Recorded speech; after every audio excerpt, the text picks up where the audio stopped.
Nah, teman-teman, kita akan lanjutkan untuk part 2 atau bagian kedua dari hemodinamik jantung ya. Jadi kita tadi yang sudah Bu Nova sampaikan itu adalah mereview dari fisiologi jantung ya, karena ini sangat erat kaitannya dengan yang akan kita bicarakan pada pertemuan kali ini, yaitu tentang hemodinamik kardiovaskular dan pulmonar. Nah, kita akan berbicara tentang pengaturan, bagaimana mekanisme pengaturan dari tekanan darah ya, gitu. Nah, untuk mekanisme pengaturan tekanan darah itu ada dua mekanisme. Mekanisme yang pertama adalah yang jangka pendek atau short term. Nah, untuk yang short term mechanism ini dia bekerja langsung ke pembuluh darahnya, ya, bekerja langsung ke jantungnya dan bekerja langsung ke bagaimana kontraktilitas dari jantung. Jadi mekanisme short term mechanism ini maksudnya langsung menuju kepada otonomik dari jantungnya ya, bagaimana pengaturan dari diameter pembuluh darah, dari irama jantungnya sendiri dan dari kontraktilitas jantung. Nah, kalau dari long term mechanism itu adalah dia bekerja pada pengaturan volume darahnya. Jadi, misalnya ada seseorang yang keluar darah banyak atau perdarahan atau dehidrasi, kurang minum ya. Jelas keduanya itu akan mempengaruhi bagaimana kerja jantung ya. Jadi misalnya kita ketahui bersama bahwa hasil dari tekanan darah itu adalah merupakan hasil perkalian dari cardiac output dikali berapa resistensi perifer ya, atau perifer. Jadi resistensi itu adalah tahanan ya, tahanan perifer. Makanya salah satu dari faktor yang mempengaruhi tinggi rendahnya dari tekanan darah seseorang itu dilihat dari bagaimana resistensi pembuluh darah perifernya ya, itu. Nah, perubahan dari cardiac output, kemudian volume darah atau resistensi atau tahanan dari perifer ini yang nanti akan mempengaruhi atau merubah tekanan darah seseorang. Yang pertama kita akan bahas pengaturan dari sistem saraf terkait dengan pengaturan tekanan darah, gitu ya. Nah, regulasi tekanan darah itu dipengaruhi oleh bagaimana diameter pembuluh darahnya. Kalau semakin lebar semakin lebar pembuluh darahnya, maka tekanan darahnya akan semakin menurun atau berkurang. Kita ibaratkan adalah dengan pipa, antara pipa kecil dengan pipa yang lebar. Kalau misalnya kita isi masing-masing air, itu tekanan yang akan ada di dalam pipa tersebut tentunya tekanannya lebih besar yang kecil ya, untuk dia menyemprotkan airnya misalnya untuk keluar pipa, itu dibutuhkan tekanan yang apa? Karena tekanannya yang besar kan. Kalau pembuluh darahnya kalau diameter pembuluh darahnya itu melebar, tentu tekanannya dia akan menurun gitu ya. Makanya kalau tahanan perifernya itu tinggi, ya nanti tekanan darahnya juga akan tinggi. Nah, sistem saraf ini, ada kontrol sistem saraf terhadap kardiovaskuler itu dipengaruhi oleh saraf simpatis dan parasimpatis ya. Nah, kedua saraf ini itu pekerjaannya adalah sangat berlawanan ya. Yang satu misalnya simpatik itu akan memvasokonstriksikan atau menyempitkan, kalau parasimpatik itu akan melebarkan atau memvasodilatasikan. Nah, itu adalah tentang sistem saraf. Sekarang kita akan berbicara tentang pusat dari vasomotor kita siapa sebenarnya. Nah, pusat dari vasomotor kita adalah medula ya, medula. Nah, Ini tadi kerja sudah Bu Nova sampaikan, jadi kalau terjadi peningkatan aktivitas saraf simpatis sehingga akan terjadi vasokonstriksi, kalau terjadi penurunan saraf simpatis sehingga akan terjadi vasodilatasi, ya. Nah, selain sistem saraf, kita juga yang mengontrol tentang tekanan darah itu ada baroreseptor refleks, ya. Nah, apa sih baroreseptor refleks ini? Jadi, baroreseptor refleks ini adalah kontrol dari saraf pada tekanan arteri, ya. Jadi, baroreseptor ini dia bekerjanya pada reseptor regang yang ada di arteri karotis misalnya, ya, atau di badan aortik, ya, atau di semua bagian dinding arteri, entah itu bagian leher atau bagian toraks, ya. Jadi di arteri kita, baik itu arteri karotis atau arteri yang ada di toraks kita, arteri yang ada di badan kita, arteri yang ada di leher kita, ya, misalnya itu di bagian arteri-arteri tadi itu ada reseptor regangnya, ya, gitu. Nah, biasanya dia akan berespon itu kira-kira adalah pada tekanan 60 sampai 180 mm air raksa. Itu, ya. Nah, ini adalah contoh gambar dari baroreseptor. Kalau kita lihat di situ teman-teman, gambar 1 itu adalah cabang dari baroreseptor aortik, ya. Terus kemudian di situ ada saraf-saraf glosofaringeal, ya. Kemudian ada saraf vagus, kemudian ada saraf parasimpatis yang akan melebarkan misalnya pembuluh darah. Ada saraf simpatis yang akan memvasokonstriksikan pembuluh darah. Kemudian yang kelima ada pembuluh darah, ya. Jadi pusat dari kardiovaskuler kita atau pusat dari vasomotor itu terletak di medula oblongata, ya, gitu. Nah, bagaimana sih pengaruh dari baroreseptor? Tadi kan teman-teman sudah tahu bahwa baroreseptor itu di masing-masing cabang aortik, ya, di badan aortik kita, di pembuluh darah itu ada reseptornya, ya. Nah, baroreseptor itu akan masuk ke medula atau di bagian tractus solitarius, ya.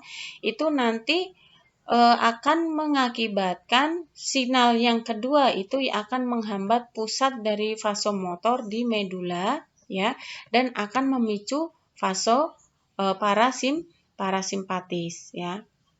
Gitu. Jadi ini kalau misalnya ada terjadi stimulasi pada baroreseptor.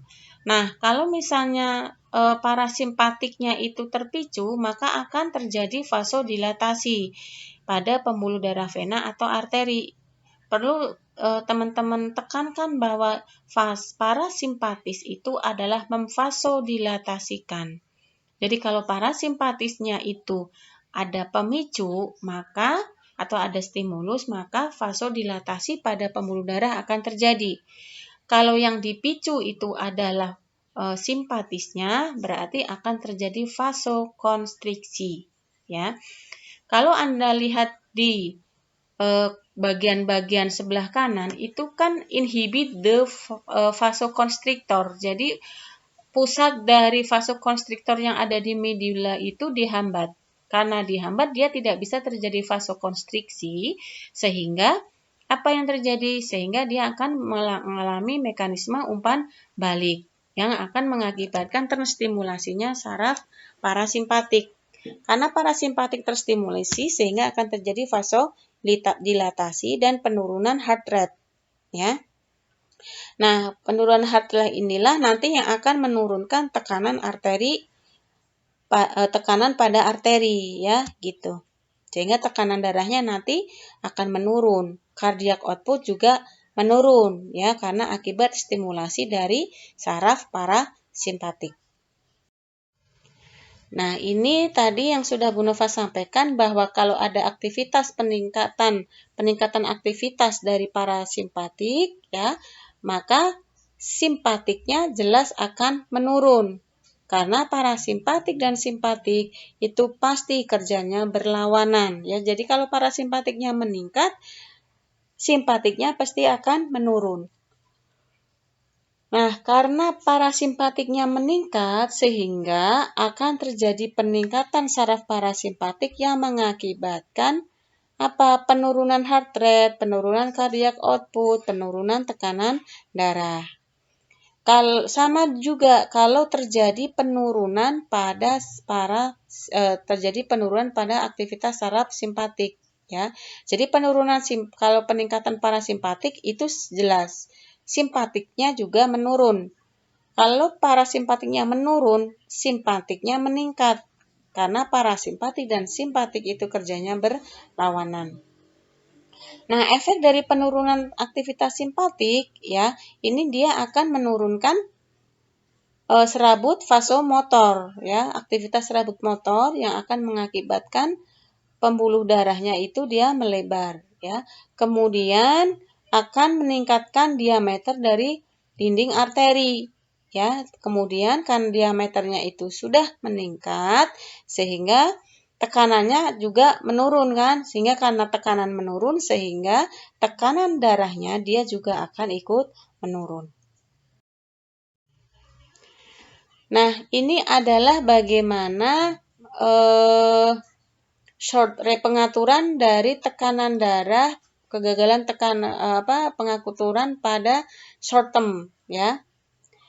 Nah, misalnya di sini kalau baroreseptornya itu dihambat ya, jelas akan impuls ke dalam otaknya dia akan menurun. Karena menurun sehingga aktivitas parasimpatik menurun, yang meningkat justru yang simpatiknya.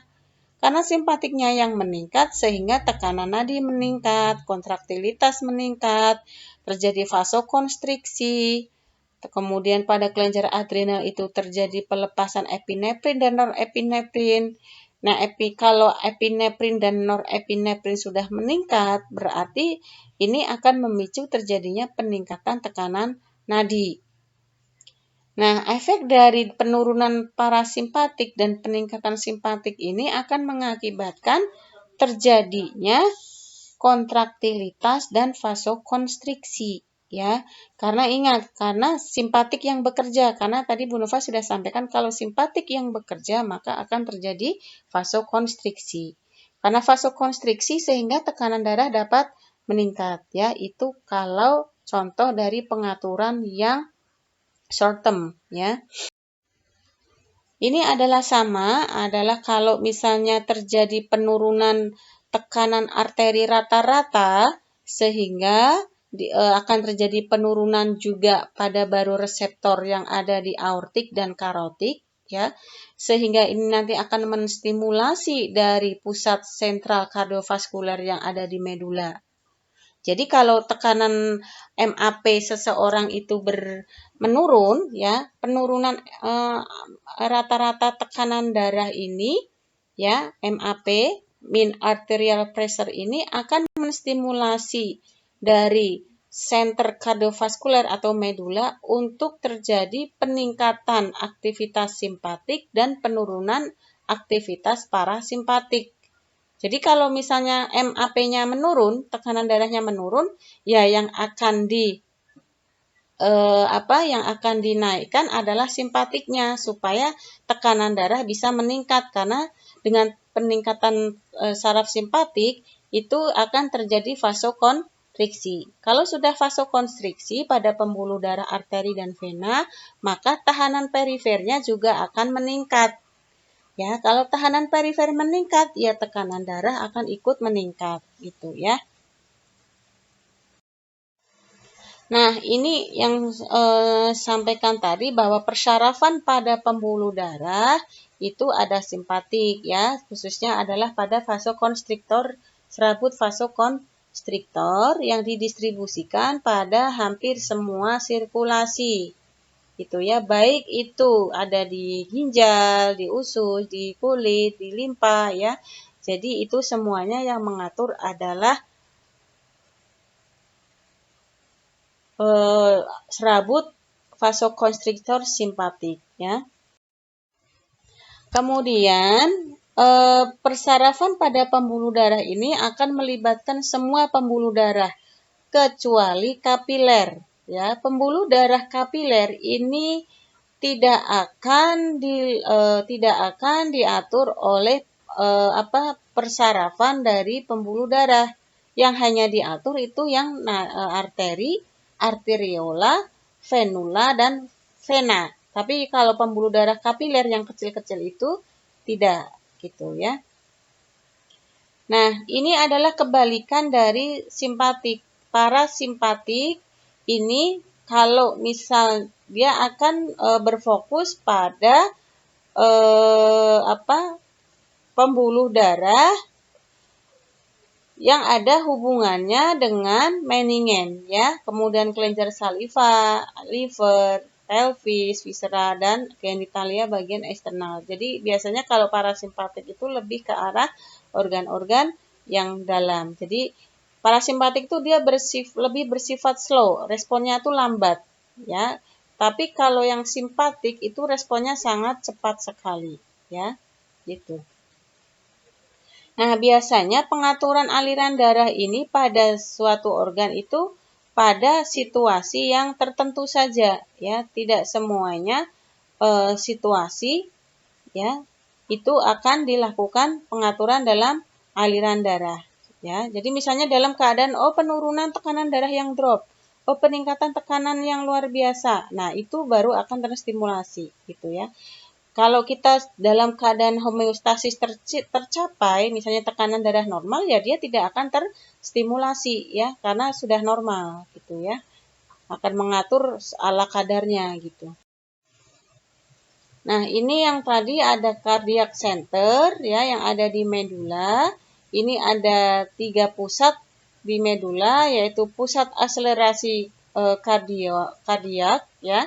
Biasanya ini antara T1, torakal 1 dan torakal 5. Ya. Jadi torakal 1 dan torakal 5, antara torakal 1 dan torakal 5 itu adalah merupakan pusat dari akselerasi kardio. Nah, kalau yang pusat dari penghambatan kardio itu dia ada di parasimpatik atau saraf nukleus vagus. Dia di nomor 10. Kalau kita ingat ada 12 pasang saraf kranial, ya. Ada olfaktori, ada optik, okulomotor gitu ya, trigeminal, troklear dan lain sebagainya, vagus, glosofaringeal, ya, hipoglosal, aksesoris dan lain sebagainya. Itu vagus itu adalah ada di saraf nomor 10 yang merupakan pusat inhibitor kardio. Yang ketiga adalah pusat vasomotor, ya. Pusat vasomotor ini adalah merupakan biasanya dia mentransmisikan impuls, ya, dari T1 ke L2. Ya, jadi kalau kita ketahui torakal kita ada 12, cervical kita ada cervical kita ada 5, ya. Terus kemudian lumbal kita ada 5, ya. Terus kemudian nah itu dari pusat vasomotor kita itu di situ ada dari T1 sampai lumbal 2. Itu adalah pusat vasomotor kita. Nah, kalau terjadi vasokonstriksi ini disebabkan karena biasanya terjadi peningkatan frekuensi atau impuls frekuensi akibat dari pemberian misalnya noradrenalin. Gitu ya. Kemudian vasodilatasi itu adanya penurunan dari impuls frekuensi, ya. Nah, ini adalah gambar di mana pusat dari kardiak kita, medula, ya. Medula. Nah, pada pengaturan short term, ya, atau jangka pendek, itu ada 3, ada refleks baroreseptor, refleks kemoreseptor, dan refleks respon dari sistem saraf pusat yang berespon terhadap iskemik. Jadi biasanya itu refleks baroreseptor itu dia akan menjaga tekanan apabila dia tekanan di 60 sampai 100 mmHg. Itu baru yang akan bekerja baroreseptor. Ya, misalnya dia akan mengubah tahanan perifer, akan mengubah tekanan nadi, stroke volume, ya. akan mengubah sehingga akan mempengaruhi berapa tekanan darah seseorang tersebut. Nah, kemudian yang kedua adalah refleks dari kemoreseptor. Kemoreseptor ini apabila terjadi penurunan tekanan darah 40 sampai 60 mm air raksa. Jadi biasanya ini sudah akan masuk ke dalam reseptor sensori yang sangat sensitif terhadap penurunan oksigen yang sangat drastis, peningkatan karbon dioksida dan penurunan pH darah ya. Jadi contoh-contoh 3 hal ini, penurunan oksigen dan peningkatan CO2 dan penurunan pH darah itu akan menstimulasi refleks kemoreseptor. Nah, kalau misalnya sudah terjadi tekanan darah kurang dari 40 mm air raksa, itu biasanya tubuh sudah akan berespon terhadap kerusakan jaringan atau terjadi iskemik ya. Iskemik sehingga kekurangan oksigen, sehingga ini akan mengakibatkan bertambah parahnya otak. Jadi biasanya akan terjadi gangguan kesadaran karena aliran darah itu tidak sampai ke otak karena tekanannya sangat rendah. Gitu ya. Nah, kemudian ini tadi sudah Bu Nova sampaikan tentang refleks baroreseptor itu bisa ditemukan di karotis, bisa di cabang aorta ya, di dinding-dinding pembuluh darah arteri dan lain sebagainya gitu. Ini adalah sama tadi sudah Bu Nova sampaikan dengan adanya penurunan MAP ya, tekanan arteri rata-rata itu sehingga homeostasis tercapai itu akan terjadi peningkatan tekanan darah ya, karena akan dengan adanya penurunan MAP ini akan menstimulasi peningkatan saraf simpatik sehingga nanti tekanan darah kembali normal akibat dari umpan balik negatif. Nah, kebalikannya kalau misalnya terjadi peningkatan tekanan darah ya, jelas akan terjadi peningkatan pada baroreseptor yang ada di karotis dan aorta. Sehingga ini kalau tekanan darah meningkat akan menstimulasi saraf sensoris. Sensoris saraf ini dia akan menstimulasi kardiak center yang ada di medula oblongata ya. Karena tekanan darahnya tinggi sehingga medula ini akan memerintahkan saraf simpatik supaya kerjanya menurun. Hei kamu saraf simpatik, turunkan kerjamu. Ya. Sehingga simpatiknya itu menurun, parasimpatiknya yang meningkat. Karena tadi sudah Bu Nova sampaikan, parasimpatik itu dia akan memvasodilatasikan. Ya, sehingga karena parasimpatiknya meningkat, sehingga terjadi vasodilatasi, kontraksinya menurun ya, tekanan nadinya menurun, sehingga tahanan perifernya juga menurun, cardiac output menurun, sehingga tekanan darahnya juga menurun ya. Itu kalau seseorang terjadi peningkatan tekanan darah, mekanismenya supaya terjadi penurunan tekanan darah dengan contoh seperti ini tadi ya. Nah, tadi sudah kita bahas tentang baroreseptor refleks. Sekarang kita akan bahas tentang refleks kemoreseptor. Nah, kemoreseptor ini ya, ini akan dipengaruhi oleh sesuatu hal yang mengganggu homeostasis tubuh. Contohnya adalah penurunan kapasitas oksigen dan pH, peningkatan CO2 ya, atau peningkatan cairan cerebrospinalis atau cairan otak.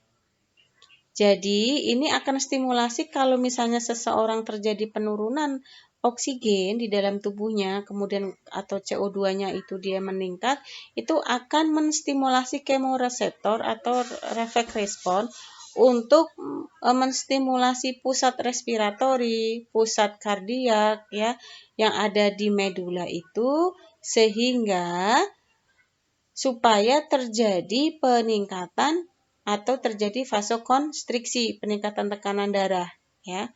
Nah, kalau misalnya diberikan obat kemudian responnya dia akan bagus ya. Jadi obat itu cara kerjanya dia salah satunya adalah ke arah reseptornya. Ya, tapi kalau yang kita bicarakan adalah mekanisme ini secara fisiologis. Ya, jadi kalau seseorang itu tiba-tiba diletakkan di dalam suatu kotak misalnya ya, 2x2 misalnya, di situ tidak ada oksigen yang dihirup, kemudian di dalam tubuhnya akan terjadi penurunan oksigen. Nah, kalau penurunan oksigen, kalau misalnya selama tubuh bisa mengkompensasi, akan menggunakan sistem seperti ini misalnya ya. Sehingga nanti dia kekurangan oksigen, dia akan meningkatkan cardiac output dan tekanan darah, vasokonstriksinya juga akan ditingkatkan karena ada stimulasi dari simpatis ya, sehingga oksigen dan pH-nya dia akan meningkat. Nah, sehingga akan terjadi homeostasis, normal pH-nya, oksigen juga normal, CO2 juga dalam normal, cairan otak juga normal. Nah, untuk controlling dari pembuluh darah itu ada 3 kalau kita mau simpulkan ya. Dari kontrol saraf, yaitu vasokonstriksi dari saraf simpatik, vasodilatasi dari parasimpatik ya. Nah, kenapa? Karena vasodilator ini dia akan mengeluarkan yang namanya nitric oxide. Nitric oxide ini akan mengakibatkan vasodilator sehingga akan terjadi penurunan tekanan darah. Ya. Nah, kalau dari kontrol hemodinamik dari vasokonstriksi, kontrol hormonal, itu bisa dilihat dari hormon yang bekerja ya. Misalnya untuk hormon yang bisa memvasokonstriksikan pembuluh darah atau menyempitkan pembuluh darah, misalnya epinefrin ya.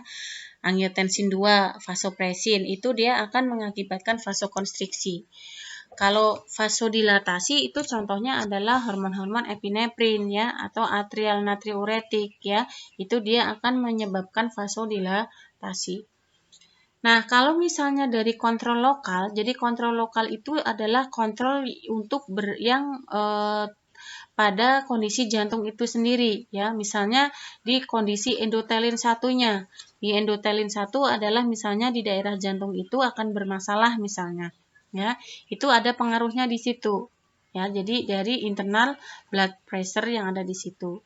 Kemudian misalnya dari kontrol lokal vasodilatasi akan terjadi penurunan oksigen, osmolaritas, adenosin, akan terjadi pelepasan bradikinin dan lain sebagainya ya. Sehingga dari 3 kontrol ini baik saraf, hormon, dan lokal dari jantung itu sendiri akan mengakibatkan akan berpengaruh pada otot-otot di arteriola. Jadi pembuluh darah pada arteriola itu adalah pembuluh darah yang bertanggung jawab atau memiliki fungsi pada pengaturan tekanan darah. Nah, sekarang kita akan bahas tentang fisiologi hemodinamik pada keadaan operasi ya atau pada saat intra-anestesi.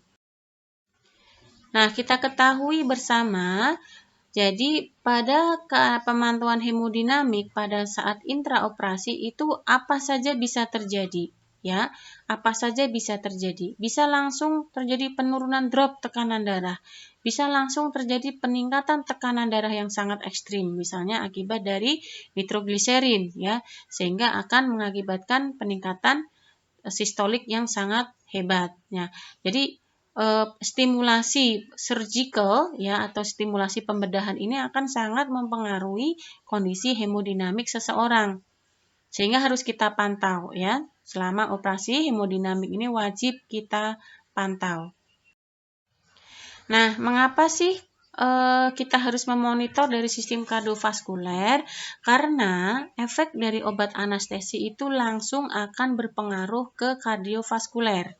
Ya, sehingga itu akan mengganggu keadaan hemodinamik kalau kita tidak melakukan intervensi yang tepat ya. Nah, terus kemudian apalagi ditambah kalau misalnya pasiennya ada masalah-masalah kelainan pada jantung ya. Kemudian penggunaan obat-obatan itu juga sangat berpengaruh kepada jantung. Jadi, kondisi intraoperatif itu sangat berpengaruh terhadap kardiovaskuler. Nah, sehingga apa sih sebetulnya untuk monitoring yang pasti yang sangat penting sekali untuk pasien yang sedang sakit ya, itu harus kita monitor, kita yang harus perhatikan adalah jaringan jangan sampai terjadi hipoperfusi. Ya, jangan sampai terjadi hipoperfusi pada jaringan. Apa sih hipoperfusi? Adalah penurunan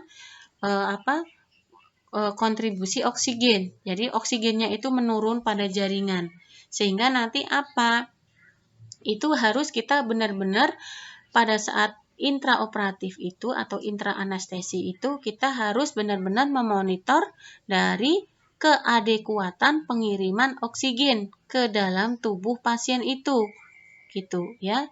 Jadi ini benar-benar harus kita perhatikan. Kita lengah sedikit saja kemungkinan nyawa pasien bisa melayang ya, karena hemodinamiknya yang sudah terpasang itu tidak kita pantau dengan baik.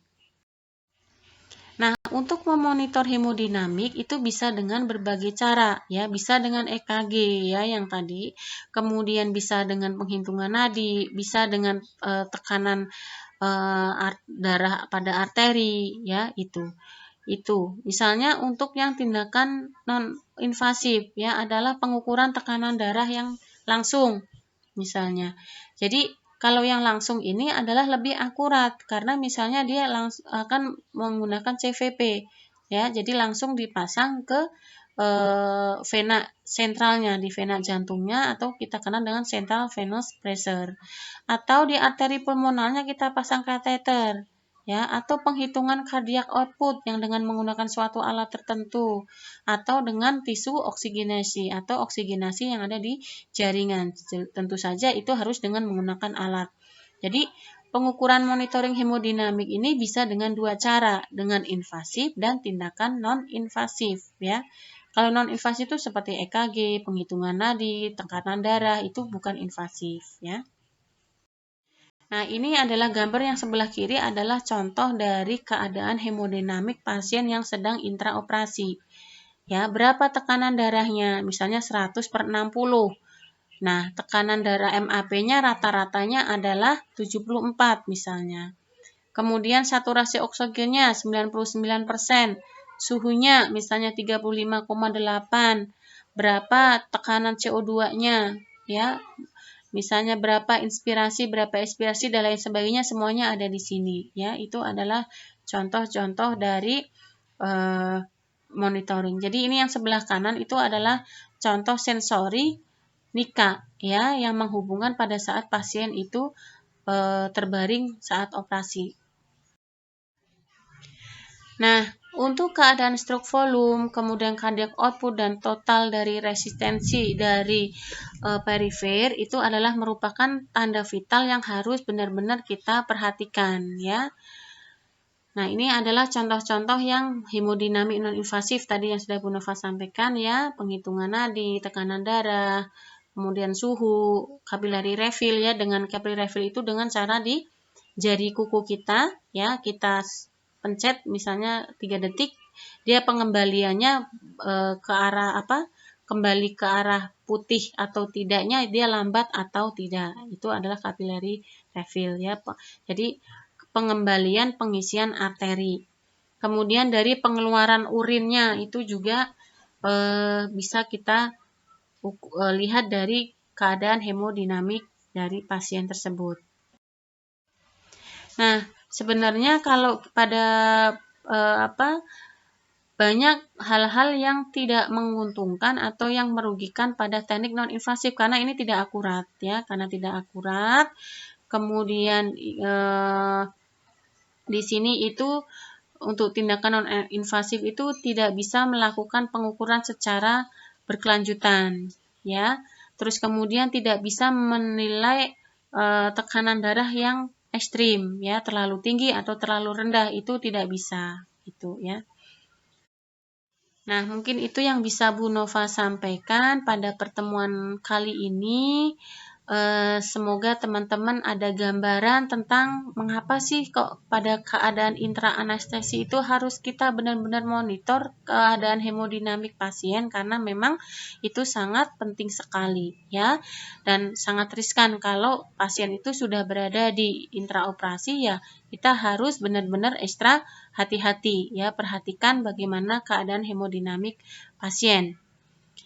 Kalau misalnya ada yang mau didiskusikan, bisa kita diskusi melalui forum. Saya akhiri, tetap semangat untuk teman-teman. Semoga wabah corona ini cepat berlalu dan kita bisa melakukan aktivitas dengan normal kembali. Wassalamualaikum warahmatullahi wabarakatuh.